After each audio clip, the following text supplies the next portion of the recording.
그들이 갈릴리 맞은편 거라사인의 땅에 이르러 예수께서 육지에 내리심에 그 도시 사람으로서 귀신 들린 자 하나가 예수를 만나니 그 사람은 오래 옷을 입지 아니하며 집에 거하지도 아니하고 무덤 사이에 거하는 자라. 예수를 보고 부르짖어 그 앞에 엎드려 큰 소리로 불러 이르되 지극히 높으신 하나님의 아들 예수여, 당신이 나와 무슨 상관이 있나이까? 당신께 구하노니 나를 괴롭게 하지 마옵소서 하니, 이는 예수께서 이미 더러운 귀신을 명하사 그 사람에게서 나오라 하셨음이라. 귀신이 가끔 그 사람을 붙잡음으로 그를 쇠사슬과 고랑에 매어 지켰으되 그 맨 것을 끊고 귀신에게 몰려 광야로 나갔더라. 예수께서 내 이름이 무엇이냐 물으신즉 이르되 군대라 하니, 이는 많은 귀신이 들렸음이라. 무저갱으로 들어가라 하지 마시기를 간구하더니 마침 그곳에 많은 돼지떼가 산에서 먹고 있는지라.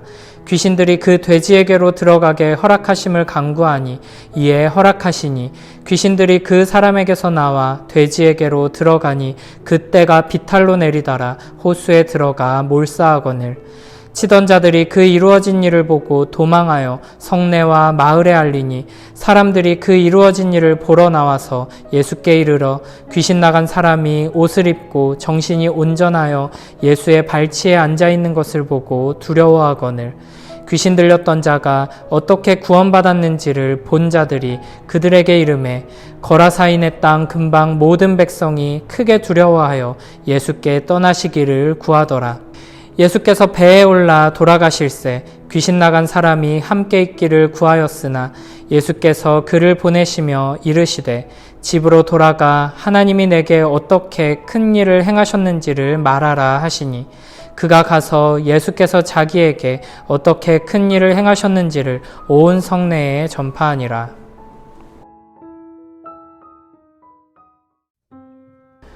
예수님께서는 제자들과 함께 갈릴리 호수 건너편 거라사인들의 땅으로 가셨습니다. 거라사는 10개의 도시를 뜻하는 데가볼리라는 지역에 속한 도시였습니다. 예수님과 제자들이 배에서 내리자마자 그곳에 사는 귀신 들린 남자가 예수님께 다가왔습니다. 그 사람은 귀신에 의해 조종당하며 오랫동안 옷을 입지 않고서 집이 아닌 무덤 사이에서 살고 있었습니다. 29절에 보면 이 사람이 귀신 때문에 통제가 되지 않자 다른 사람들이 쇠사슬과 고랑에 매어 붙들어 두려고 했었지만 그것을 다 끊고 광야로 도망가기도 했습니다. 이렇게 귀신에 의해 고통당하는 사람의 모습은 죄로 말미암아 원수 마귀의 노예가 되어 고통당하는 모든 죄인들의 모습을 비추어 줍니다. 이 세상 사람들은 자기 자신에게 쇠사슬을 끊을 수 있는 엄청난 힘이 있고 아무에게도 붙들리지 않는 자유가 있다고 착각하며 살아가고 있습니다. 그러나 실상은 악한 원수 마귀의 노예가 되어 벌거벗고 있는 수치스러운 모습입니다. 사랑하는 사람들과 함께 집에서 공동체에서 지내지 못하고 죽음으로 가득한 무덤과 같은 이 세상의 한복판에서 살아가고 있는 소망 없는 모든 죄인들의 모습입니다. 예수님께서는 이 더러운 귀신에게 그 사람에게서 나오라고 명령하십니다. 그러자 이 귀신은 예수님께 부르짖으며 그 앞에 엎드려 큰 소리로 이렇게 말합니다. 지극히 높으신 하나님의 아들 예수여, 당신이 나와 무슨 상관이 있나이까? 당신께 구하노니 나를 괴롭게 하지 마옵소서. 우리는 더럽고 사악한 영들인데 거룩하고 높으신 하나님의 아들이신 예수님께서 우리와 무슨 상관이 있냐는 것입니다. 우리는 악한 원수 마귀와 함께 악한 일을 하는 영들이니 거룩하신 분은 그냥 신경 쓰지 말고 우리를 내버려 두라는 것입니다. 그러나 우리 주 예수 그리스도께서는 거룩하고 선하고 아름다운 것들만 다스리시는 분이 아니십니다. 천국만이 하나님의 나라가 아닙니다. 눈에 보이는 세상과 보이지 않는 세상 전부가 하나님의 통치 아래 있으며 천국뿐 아니라 지옥에서도 우리 주 예수 그리스도께서 왕이시며 그 무한하신 권능과 능력과 지혜와 사랑으로 다스리십니다. 그러므로 이 악한 귀신들에게도 예수님께서는 왕이시며 권세를 가지신 것입니다. 예수님께서는 내 이름이 무엇이냐라고 질문하십니다. 이에 귀신은 군대라고 대답합니다. 여기서 군대라는 헬라어 단어는 레기온으로 로마 군대에서 6,000명으로 구성된 부대를 의미합니다. 지금 이 사람의 몸속에 수천 마리나 되는 귀신들이 들어있다는 것입니다. 그러나 이 수많은 귀신들이 군대를 이루어서 모여있음에도 불구하고 한 사람을 해치고 인생을 망가뜨리는 데는 성공했지만 예수님 앞에서는 꼼짝하지 못하며 두려움에 떨고 있습니다. 귀신들은 예수님께 무저갱으로 들어가라 하지 말아달라고 간구합니다. 자신들을 심판의 불구덩이에 던지지 말아달라고 말하는 것입니다. 그리고 마침 그곳에 많은 돼지떼가 있는 것을 보고는 차라리 그 돼지에게로 들어가게 해달라고 간구합니다. 여기서 예수님 앞에서 벌벌 떨고 있는 귀신들은 어떤 사람들이 오해하는 것처럼 죽은 사람들의 영혼이 아닙니다. 그들은 악한 존재들, 원수마귀의 졸개들입니다. 그러나 악한 영들은 스스로를 죽은 사람의 영혼인 것처럼 속입니다.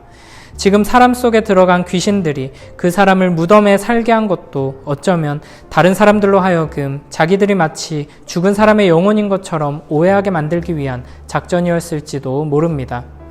그러나 귀신이라는 것은 모두 악한 존재들일 뿐이며 죽은 사람의 영혼이 떠도는 것이 아니라는 것을 기억해야 합니다. 그런데 이상하게 예수님께서는 그 악한 영들이 원하는 대로 하도록 허락해 주십니다.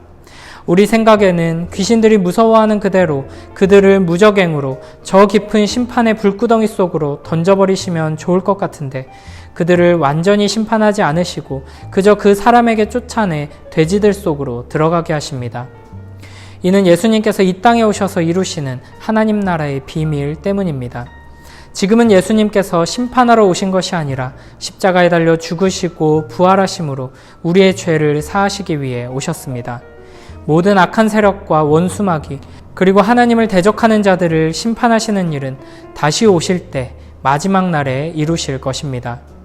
예수님께서 이렇게 바로 심판하지 않으시고 심판을 뒤로 미루시고 먼저 십자가를 지시는 이유는 우리를 구원하시기 위함입니다. 예수 그리스도의 재림의 날까지 주님께서는 하나님께 선택받은 영혼들을 구원하기 위해 심판을 유보하시고 십자가와 부활의 복음을 전하게 하십니다. 그래서 예수님께서는 이 귀신들을 무저갱에 집어넣지 않으시고 그냥 쫓아내신 것입니다. 물론 귀신들은 수천 마리의 돼지떼가 비탈로 내리달아 호수에 들어가서 죽게 되면서 이전처럼 마음대로 사람들을 괴롭히며 악을 행하지 못하게 되었습니다. 완전한 심판, 영원한 심판은 아직 오지 않았지만 예수 그리스도의 오심으로 말미암아 귀신들이 더 이상 자유롭게 활개치지 못하고 꼼짝없이 감옥에 갇히게 되는 모습입니다. 이 이야기가 온 마을과 도시에 알려지게 되자 사람들이 몰려들기 시작합니다. 예수님께 몰려든 사람들은 쇠사슬로도 통제할 수 없었던 귀신 들린 사람이 멀쩡한 모습으로 옷을 차려입고 예수님의 발치에 앉아있는 것을 보게 됩니다. 발치에 앉아있다는 것은 예수님의 말씀을 듣고 가르침을 받는 제자들을 지칭할 때 주로 쓰는 표현입니다. 사람들은 이 모습을 보고 두려워합니다. 그리고 귀신 들렸던 사람은 예수님께서 자신을 어떻게 구해주셨는지를 사람들에게 말합니다. 이 놀라운 일을 경험하고 보고 들은 사람들, 거라사인의 땅 근방의 모든 백성들이 크게 두려워하게 됩니다. 그리고는 예수님께 떠나달라고 말합니다. 예수님께서는 귀신들을 쫓아내시고 악한 세력을 몰아내셨지만 거라사인의 땅에 사는 사람들은 예수님을 쫓아내고 있습니다. 아마도 악한 귀신들이 자신들을 돼지떼로 들어가게 해달라고 부탁한 것이 바로 이 사람들에게서 이와 같은 반응을 끌어내려는 전략이었던 것 같습니다. 거라사 사람들은 귀신 들려 고통당하던 사람이 정상적으로 회복되었음에 기뻐하기보다는 자신들이 키우던 귀한 돼지가 한꺼번에 물에 빠져 죽었다는 것에 분노했습니다. 이들에게는 한 사람, 한 영혼의 가치보다 자신의 소유, 재물, 돈이 훨씬 중요했던 것입니다. 사탄은 이를 알았기 때문에 이 땅에서 예수님께서 더 이상 하나님 나라를 선포하지 못하게 만들려고 예수님에게서 도망가면서도 돼지들을 몰살시키는 계획을 세웠고 그 계획한 대로 잘 이루어지는 것처럼 보입니다. 예수님께서는 이 땅을 떠나시려고 배에 오르십니다. 그런데 귀신 들렸다가 회복된 사람이 예수님과 함께하기를 구합니다. 예수님의 제자가 되어 예수님과 함께 가겠다는 것입니다. 그러나 귀신들의 강구는 허락하셨던 예수님께서 이 사람의 강구는 거절하십니다. 그리고는 집으로 돌아가 하나님이 내게 어떻게 큰 일을 행하셨는지를 말하라고 명령하십니다. 그리고 이 사람은 예수님께서 명령하신 대로 순종하여 가서 예수님께서 자기에게 어떻게 큰 일을 행하셨는지를 온 성내에 전파했습니다. 원수 마귀는 예수님을 쫓아내면 더 이상 하나님 나라가 전파되지 않을 것이라고 생각했습니다. 그래서 예수님이 무서워 벌벌 떨면서도 최후의 발악으로 돼지떼를 몰살시키며 떠났습니다. 그리고 그 작전대로 한 사람의 생명보다, 한 영혼의 가치보다 돈과 재물을 중요하게 여기던 사람들은 예수님을 미워하게 되고 예수님을 쫓아내게 됩니다. 그러나 그곳에는 예수님에 의해 구원받은 한 사람, 놀라운 은혜를 경험한 한 사람이 있었습니다. 귀신 들렸던 그 사람은 이제 예수님의 제자가 되어 예수님께서 행하신 큰 일을 온 성내에 전파했습니다. 이것이 바로 주님의 전략입니다. 사탄의 지혜와 마지막 발악을 무력하게 만드는 놀라운 하나님 나라의 전략입니다. 우리는 우리가 살고 있는 이 세상이 얼마나 큰 죄악으로 가득한지, 얼마나 어둡고 더러운지를 잊지 말아야 합니다. 온갖 더러운 귀신들이 이 세상을 혼란스럽게 하고 있습니다. 그리고 이 세상이 이렇게 죄로 가득한 이유는 사람들의 마음속에 더러운 죄가 가득하기 때문이라는 것을 기억해야 합니다. 세상 사람들은 마치 오늘 본문에 등장하는 귀신 들린 사람과 같습니다. 쇠사슬을 끊을 만한 엄청난 힘을 자랑하며 아무것도 입지 않은 채 자유롭게 뛰어다니지만 그것은 참된 자유가 아닙니다.